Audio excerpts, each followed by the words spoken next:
Hi hello നമസ്കാരം, welcome to cinema ഭ്രാന്തൻ podcast. ഞാൻ ജ്യോതിഷ. ഞാൻ ദാനിഷ്. നമ്മുടെ സിനിമാ ഭ്രാന്തൻ്റെ ആദ്യത്തെ പോഡ്കാസ്റ്റ് ആണിത്.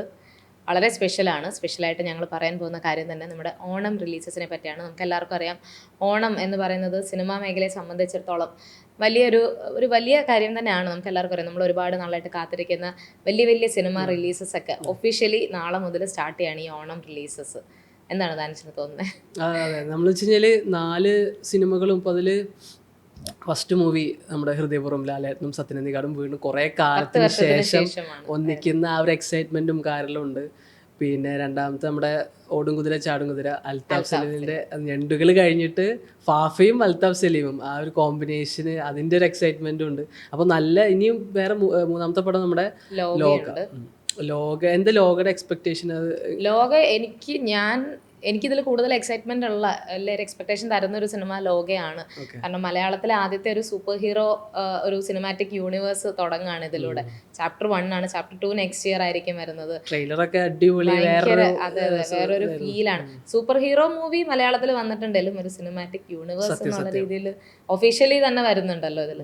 അപ്പൊ എല്ലാം കൊണ്ടും ഭയങ്കര എക്സൈറ്റഡ് ആണ്. പിന്നെ കല്യാണി നസ്ലൻ ആ ഒരു കോംബോ എങ്ങനെ വർക്കൗട്ട് ആവും. കല്യാണി ആണല്ലോ ഒരു സൂപ്പർ വുമൺ അല്ലെങ്കിൽ അങ്ങനത്തെ ഒരു കൈൻഡ് ഓഫ് ക്യാരക്ടറിൽ വരുന്നതൊക്കെ ഒരു കുറച്ച് സംതിങ് ഇറക്ക് തോന്നിക്കുന്ന ഒരു സാധനമാണ്. പിന്നെ നമ്മൾ 3 പടം പറഞ്ഞു. ഒന്ന് OKCK, പിന്നെ അതേപോലെ ലോക, ഹൃദയപൂർവ്വം, പിന്നെ മേനെ പ്യാർ കിയ വരുന്നുണ്ട്. പിന്നെ ഒരു തമിഴ് പടം കൂടെ ഉണ്ടെന്ന് അല്ലേ, മദ്രാസി വരുന്നുണ്ട്. അപ്പൊ 5 പടങ്ങളാണ് റെഡി ലൈൻ ടു ലൈൻ ആയിട്ട് ഞാൻ പറഞ്ഞില്ല. ഇത് ആദ്യം പറഞ്ഞ സത്യനന്ദിക്കാടിന്റെയും അതേപോലെ ഇതൊക്കെ നമ്മൾ വെയിറ്റിംഗ് കൂടി. ഇതിൻ്റെ ഒക്കെ ഇടക്ക് ഇത്രയും വമ്പൻ സിനിമകളുടെ ഇടക്ക് ഒരു മേനെ പ്യാർക്കിയ എന്ന് പറഞ്ഞ ഒരു കൊച്ചുപടം വരുന്നതിന്റെ എക്സൈറ്റ്മെന്റ് എനിക്കുണ്ട്. കാര്യം എന്താ പറയാ, അത് ചലഞ്ചാണ് അവരെ സംബന്ധിച്ചിടത്തോളം. അപ്പോൾ അതിൻ്റെ ഉള്ളിൽ എന്തായിരിക്കും ഇപ്പോൾ ട്രെയിലർ കണ്ടിരുന്നോ? ഓക്കെ. അപ്പോൾ ട്രെയിലറും നല്ല കുറച്ച് നാളുകൾക്ക് ശേഷം നല്ലൊരു ക്യാമ്പസ് ലവ് സ്റ്റോറി പ്ലസ് ഒരു ത്രില്ലർ എലമെന്റും കൂടെ ഉള്ള ഒരു സിനിമയാണെന്ന് തോന്നുന്നു. അപ്പോൾ എനിക്ക് അത് എന്തായിരിക്കും എന്നുള്ളൊരു ഇതുണ്ട്. പോയി കണ്ടു കഴിഞ്ഞിട്ട് അഭിപ്രായങ്ങൾ കാണാം. എല്ലാവരും പോയി കാണട്ടെ. എല്ലാ പടങ്ങളും അടിപൊളിയാവട്ടെ അല്ലേ? ഏത് കാണണം, ഇപ്പൊ ടൈം എങ്ങനെ മാനേജ് ചെയ്യുന്നുള്ളതാണ്. ഏത് ടൈമിൽ ഏത് കാണണം. ഇപ്പൊ വർക്ക് ചെയ്യുന്നവർക്കൊക്കെ ആണെങ്കിൽ ഭയങ്കര ബുദ്ധിമുട്ടാണ്. ഞാൻ ഷെഡ്യൂൾ ചെയ്തിട്ടുണ്ട്, രാവിലെ വരണം വൈകിട്ട് വരണം, ആ ഒരു രീതിയിലാണ്. അനുഷ് എങ്ങനെയായിരിക്കും കാണുന്നതൊക്കെ? അതന്നെ, അതെന്ന് വെച്ചാൽ ഈ ടൈമിന്റെ ചെറിയ ഇഷ്യൂ ഉണ്ട്.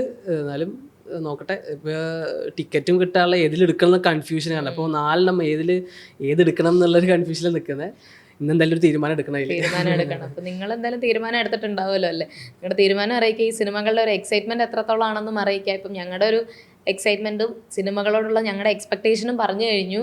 സിനിമയുടെ റിവ്യൂ എന്തായിരിക്കും എന്നുള്ളത് നമ്മൾ അടുത്ത ദിവസങ്ങളിലായിട്ടൊക്കെയും ഇടുന്നതായിരിക്കും. നിങ്ങൾ ഈ ഓണത്തിന് ഏത് സിനിമയ്ക്കാണ് ഏറ്റവും കൂടുതൽ എക്സൈറ്റഡ് ആയിട്ടുള്ളത്? നിങ്ങളുടെ അതിൻ്റെ എക്സ്പെക്ടേഷൻ എത്രത്തോളമാണ്? എല്ലാം കമൻറ്റ് ബോക്സിലൂടെ തന്നെ ഞങ്ങളെ അറിയിക്കുക. ഇനിയും നമ്മളിങ്ങനെ നല്ല പോഡ്കാസ്റ്റുകളായിട്ട് ഇതൊരു തുടക്കം മാത്രം. നമ്മൾ ഇനി അങ്ങോട്ട് നല്ല ഇതായിട്ട് വരാം എന്നുള്ള പ്രതീക്ഷിക്കുന്നു അല്ലേ നമ്മൾ? ഓക്കെ, അപ്പൊ എന്തായാലും വീണ്ടും കാണാം. ബൈ.